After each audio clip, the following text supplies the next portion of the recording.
Welcome to Money Matters TV. My name is James Chan. I founded my consulting practice in 1983 by the name of Asia Marketing and Management to help companies do business in China. With me today is my co-host John Mason. John, John, Hello, James. it's How are you? very good. It's good to work with you again. I'm Likewise. very happy that we have entered a new year, and I have four very specific, to me, very important questions about money, the status of our money for you. Let me start with the very first one, and I'm really looking forward to your insights. The first one is the decline of the US dollar. What does it tell us? What actually does it signify? Well, it's really been declining in recent months. Over the past year, the dollar has declined against other currencies by about 10%.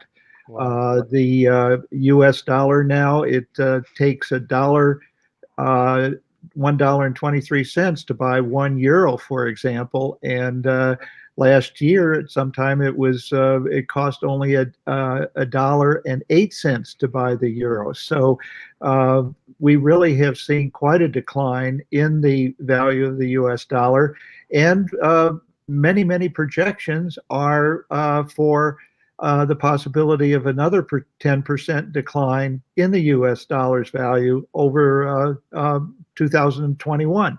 Wow. It really seems to be moving in a not very good direction. Also, decline does not necessarily mean that it could be a good thing. There is very little upside to the decline. Is that what you're saying? I know this is a very broad question.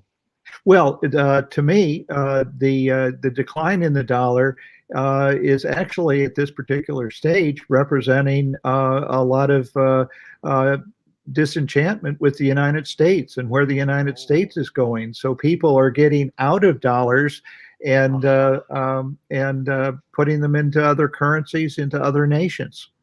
Well, this is the right time for the second question, John, which is about the state of our economy in 2021. Now, where will our monetary and fiscal policy be going? Just give us your analysis, your insights.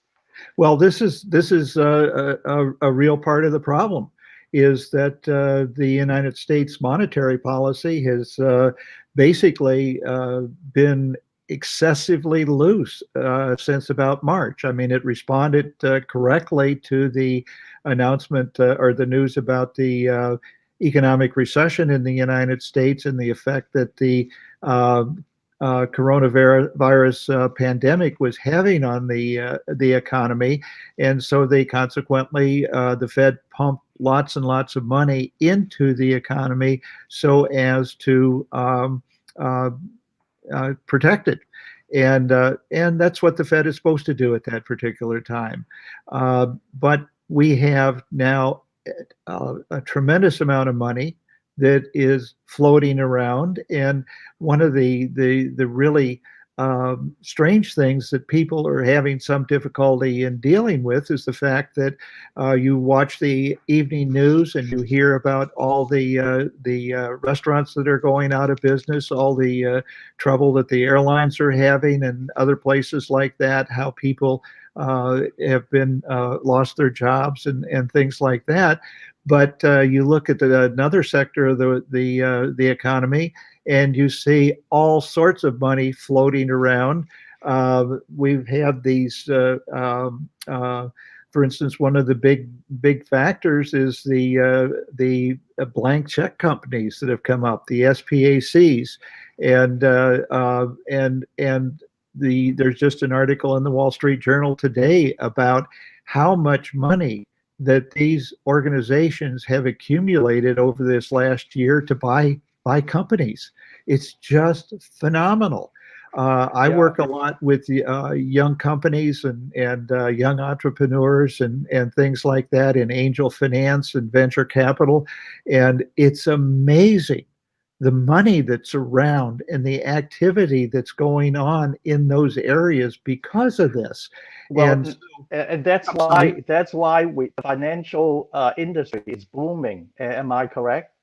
Exactly. And that's why Okay. the stock market is booming. I mean, that the stock market now has been so accustomed, grown so accustomed to the Federal Reserve basically underwriting it that as long as the Fed keeps pumping money into the economy, the stock market's going to go up. And we're, as you well know, we're hitting new historical highs almost week after week.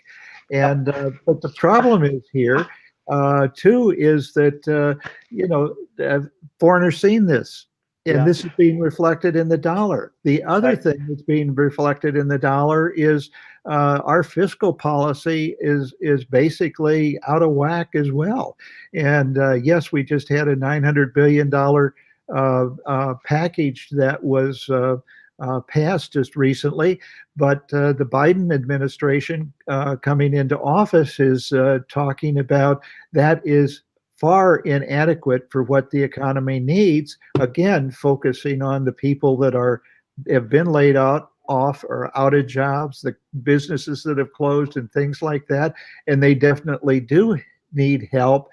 But if you tack on a trillion or more in terms of what the Biden administration is going to do in 2021, this is just making foreign investors very, very nervous in terms of the U.S. system. It's seeing so much money and so much deficit Yeah. spending pumped Yeah. into the economy that they're scared. Right. John, just to be a little naughty and make it even more complicated for you, is my third question. With our changing technology and, AI, artificial intelligence, with all the, even YouTube, if you watch a particular YouTube program on back pain, then you have 60 other similar stories. So, in other words, YouTube knows, technology knows what we are doing. So, how is changing you as technology lead us? Well, see, this is a part of the plus side of the equation. Much as I've just been talking about, the technology, the big technology companies are just going like gangbusters, Mhm. and Amazon and Apple and Microsoft and these are just uh, they're doing wonders. One of the reasons for this, of course, is the pandemic is accelerating what people are doing and people staying at home and things like this. And all this is affecting how technology is being applied to the United States. And one of the things about our guest today is he works in the medical area and the healthcare, and it's just fantastic. I mean, I can hardly wait to hear him talk because it's just fantastic what the healthcare system is doing. I'm just amazed myself. But then you get into other things and other technology Yeah. areas and the like.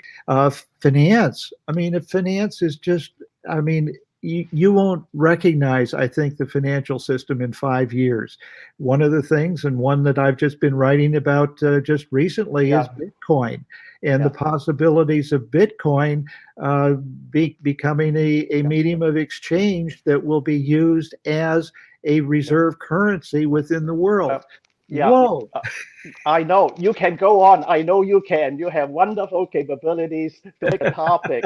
But let before I throw you under the bus, answer the fourth question: China versus U.S. I know that you were invited to China by a government organization. And what's your outlook on China and the U.S. In 2021 and beyond? Quickly, within 1 minute. Okay, One well, I've minute. just written two articles on China and what's going on in China and the like. China is perhaps in its economy is perhaps in the best shape of any major company country in the world right now. And what it's doing in terms of, it's trying to build its financial system, which doing a wonderful job in terms of that, in terms of payments systems and things like that with Alipay and when we chat, these companies are just changing the nature of the financial world. And China is China is really moving over to take over a lot of things. And just one more thing here is that China just signed a investment treaty with the European Union, which is really a breakthrough. And is kind of saying, well, United States, maybe you need to, we can't count on you anymore. So China is making treaties with the European Union and with other Asian nations and the like, and it's just amazing the impact that China is having and is going to have in 2021 in terms of the world. And this is one of the things that Mr. Biden is going to have to reckon with in terms of how is he going to deal with this, given how it's been dealt with over the last 4 years. Very good. Well, maybe this is the right time, right moment to answer yet another Money Matters question from the viewer. The viewer is Betty Getty of Philadelphia. How do you see inflation going in the near future, John? Well, a lot of people see this inflation is increasing. I mean, if you think that markets speak to us, one of the things that you have to do is look at the bond market, and we see that for the first time in a very, very long time, the yield on the 10-year Treasury, U.S. Treasury note has risen above 1%. And built into this rise in the yield on the 10-year Treasury is the fact that inflationary expectations, as built into the market, has now risen above 2%. It has been down to 1.5% and so forth for quite a bit of the last 2 years. It's over 2% now. So that investors are feeling that inflation is coming back. It's going to hit in the near future. And with all the money that the Federal Reserve has pumped into the economy and with the spending that the federal government is doing, that inflation is certainly something that we need to beware of in the coming future. I think this is very important for the viewers to know. And thank you so much, John, for all your insights and your experience, of course. Well, thank you, James. Thank you. Sure. Now, this is how, for our viewers, this is how you send in your questions to Money Matters TV.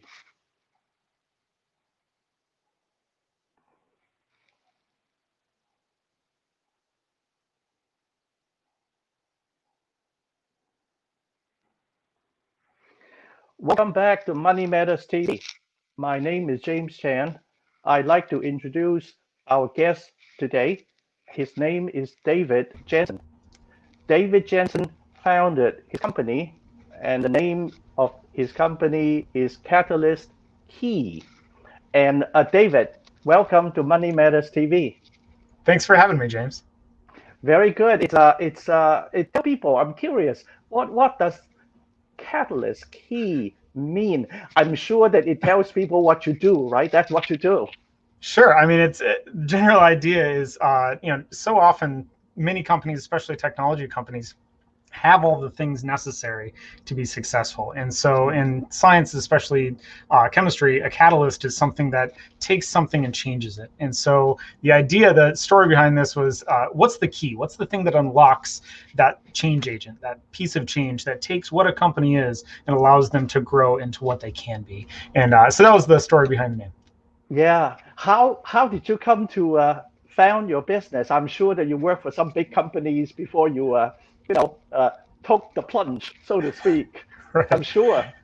Yeah, absolutely. So I spent about most of my career within the large companies or within startups, primarily in medical device product development in various levels. I started off as an engineer, product development, worked my way up various leadership roles. And so during that time, I had a chance to just interview a lot of surgeons, a lot of clinicians, and understand what is it about a product that, some products that succeed and some really don't. And looking at all of these, and I really started to find that there was a consistent thread between all of these, what made them consistently successful. And so I took the plunge. I got that entrepreneurial bug and jumped out and decided to say, hey, how can I help this? And James, can I jump in and ask a Hey, couple? John. I just, as I mentioned earlier, I work a lot with startup companies and young entrepreneurs and things like that and so forth. But how did you find the money? How did you work with people and others in terms of putting your idea down on paper and bringing it along and up? Yeah, to, spill all your bringing these secrets, money? David. Spill all your secrets to the professor, to the chairman. Yeah, absolutely. I wish that there was some perfect thing. I mean, if you're asking me a question of how do startup companies get their money, that's one. As a consultant, it was actually completely on accident. I was still working at the large company and was talking to a number of entrepreneurial friends and just folks that I knew in my network. And I just loved this process of brainstorming. How can we take what you have and how can it be bigger, and getting excited with them? And after a while, especially one of my friends said, hey, you should start charging for this. Like, why are you just giving me this free advice? And he actually became my first paying client. And so that's just something that it's evolved naturally, and it's been a very fun ride. Did you work with angel finance or any other kind of like Ben Franklin Technology Partners or anything like that to help? Ben Franklin is amazing. And so actually I've bootstrapped entirely. So my entire consulting practice is bootstrapped from me and my house. And so, but in terms of, the tech circle within, especially around Philly in the US, Ben Franklin is incredibly well respected. I've yet to work with them. I'd love to, but I have a number of friends that have received funding from them and fortunately have exited successfully.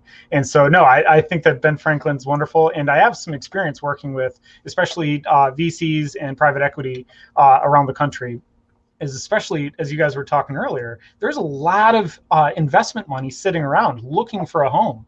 And so I think now is the perfect time that especially equity is looking for places for startups. And there are a lot of engineers that are either furloughed, laid off, whatever, who have decided to go off and start a new business. And so I now think this is the perfect time for the matchmaking to happen between venture capital and entrepreneurs. Now, David, I do have rather, it's not exactly a loaded question, but I'm curious. Can you describe a specific example of what you do for a company so people get a sense of, aha, this is what you do. This is how you get billable work. I think curiosity is justified.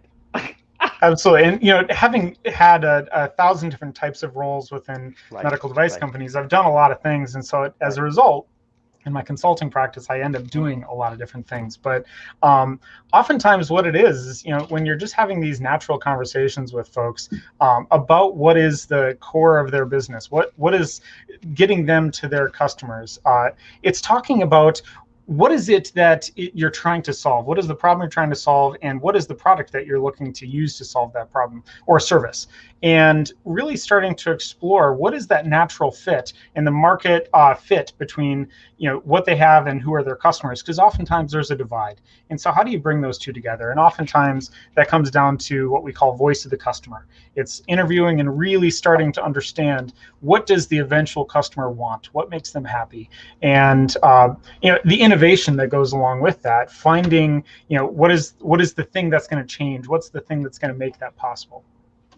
That can be a lot of things. I've worked with software companies that are providing services to either medical device companies or hospitals. I've worked with medical device companies that are innovating technology. And of course, I can't tell you exactly what they all are, but it's been fun to find the way to introduce their technologies. Yeah. John, you have another question for David? I don't want to bogart the whole thing. Well, again, I talked earlier about the financial system and the like. I've always conceived of the medical system, the health system, being behind, lagging in terms of the incorporation of technology into what they do. So the changes were coming. They already were coming, but you've been made affected in a major way in terms of COVID-19. Can you explain a little bit how that might have influenced you or impacted what you're doing? Yeah, absolutely. It's been interesting how, an industry that has really high margins, like medical devices typically have very high margins because there's such a lead time and such a restriction to getting them to market. And so those high margins have made it so many of the companies have weathered the storm. But we have seen a big uptick in acquisitions and mergers. Stryker just announced another big merger a day or two ago. And so we've started to see companies weather the storm, but then using their nest eggs to acquire. And so really what the question is what are these companies doing in the meantime? Because they've seen revenues drop by 70%, but they're investing in technology for 2 years from now after a regulatory process. And so that's where the large companies and startups are starting to say, hey, let's invest now so that when COVID is over, we're ready to capitalize on a market. And then similarly, as I mentioned earlier, if you have people who have had ideas, they've been sitting on some clever idea for a medical device or technology, but they've either been restricted by non-competes or by intellectual property assignment requirements through their employer. They haven't been able to develop these side ideas. And so now if they were either furloughed, laid off, whatever it may be, I've seen a number of former employees turned entrepreneurs accidentally getting investment by VCs to now capitalize on these ideas that they've had. Now, excited to see where it goes. Yeah, David, here, before I forget, this is something I've been meaning to ask you.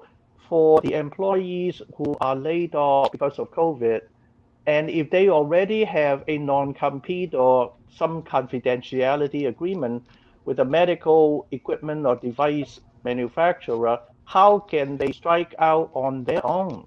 How can they do that? That's a great question. Unfortunately, I'm not an HR lawyer, but what I've seen, and this is purely anecdote, is that obviously your non-disclosure will always exist. You can't disclose private information. However, I've seen a lot of people who have been able to negotiate their way out of a non-compete or negotiate, and obviously the assignment of intellectual property ends when you no longer work for a company. Right. And so between those two, and every person's situation is going to be unique. And that's something that I work with a lot of founders on, is how can you take this body of knowledge that somebody's built up over a long career and turn it into something huge and exciting. Yeah, exactly. But the good thing, and now I'll throw you back to John. The good thing about you, as far as I'm concerned, is you were trained as an engineer, as a mechanical engineer. So you are not just a salesman. There's nothing negative in the word salesman. One has to be a very good salesman. But on the other hand, you actually are both technically talented, and you are also a people person. I think you have the best of two worlds. John. You're too kind, James. Thank you very much.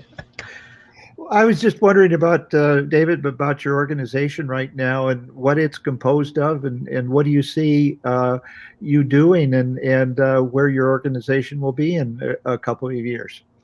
Yeah, so it's been really fun to get in on the ground floor of a lot of technologies and help them figure out what their development plans are. How are they going to innovate their technology to meet customer needs, find out what their customer needs are sometimes, but then also expand that on into commercialization. Is, how do you take what your technology is? And this gets to James' point, every engineer loves the technology, but then how do you take that and translate that to reality? Right. And so commercialization is another big challenge. And so as with every company, but medical devices are no different, is you can have a wonderful idea, but it's all in execution. So how do you get it there?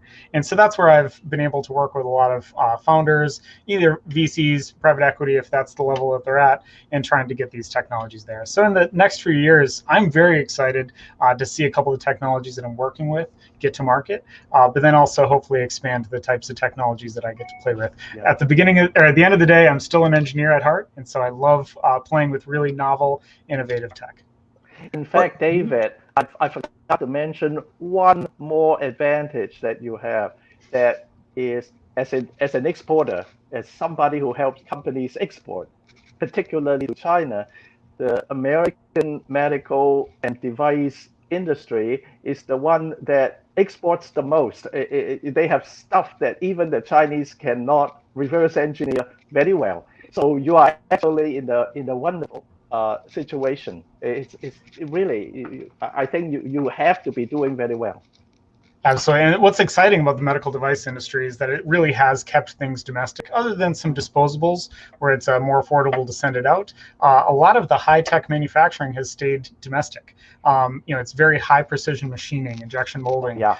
Sometimes, it's robotics. It's kind of things that through automation and high tech programming, the United States has just absolutely leveraged their advantage there. And it's been exciting to be able to keep a lot of the production, a lot of manufacturing domestically. Oh yeah, I feel excited for you too, John. We only have 2 minutes or so. I'll let you ask David the last question, and then I have to answer next our next guest. David, are you a lone entrepreneur, or have you got staff, or are you planning to build staff? Yeah, so solo entrepreneur, solo consultant. It's been a fun ride. I've worked with a lot of other partners, a lot of relationships with other consultants, which I encourage everybody who's out there to do, right? To be a solo founder, to be a solo consultant, it requires a team. It requires a lot of people, and to recognize also in yourself what you're not able to do and where your strengths aren't. And so thankfully, I've been able to do a lot myself, but I've been able to pull in a lot of exceptional people through partnerships over the time. Thank you. Well, David, let me tell you this. I've been doing my thing for 38 years now as a consultant. I don't think that people are obligated to become a Fortune 500 company. It's an option. But on the other hand, just like your first client who found you, when the opportunity comes about, you will know whether you need to join forces with people. You will know if you want to expand. That's my take on it. Uh, David, within maybe 30 seconds, half a minute, tell people what you want. Tell viewers what would you like them to know. You only have 30 seconds. Ooh, there's a lot. I think that now's the time that if you have an idea, if you have something that you want to capitalize on, now is absolutely the time to take advantage of that. Oftentimes, there's only so many times in life where you have that critical moment where you can do something exciting with what you have. And I would encourage everybody to go out, take the leap, and try to pursue your dreams. And so I've seen a lot of success stories. Certainly, the funding is available for it. And so everybody should pursue that to the best that they can. Thank you, David, and thank you, my co-host, John Mason. Our next guest will be Ted LeBeau. He is co-founder of Kitchen Table Consultants. I hope to see you soon in another episode of Money Matters TV. Thank you.